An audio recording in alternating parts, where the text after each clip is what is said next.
عبدان حدثنا عبد الله أخبرنا ابن جريج قال أخبرني عبد الله بن عبيد الله ابن أبي مليكة قال توفيت ابنة لعثمان رضي الله عنه بمكة وجئنا لنشهدها وحضرها ابن عمر وابن عباس رضي الله عنهم وإني لجالس بينهما أو قال جلست إلى أحدهما ثم جاء الآخر فجلس إلى جنبي فقال عبد الله بن عمر رضي الله عنهما لعمرو بن عثمان ألا تنهى عن البكاء فإن رسول الله صلى الله عليه وسلم قال إن الميت ليعذب ببكاء أهله عليه।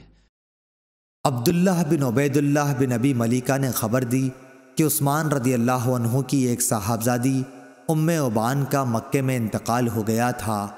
हम भी उनके जनाजे में हाजिर हुए।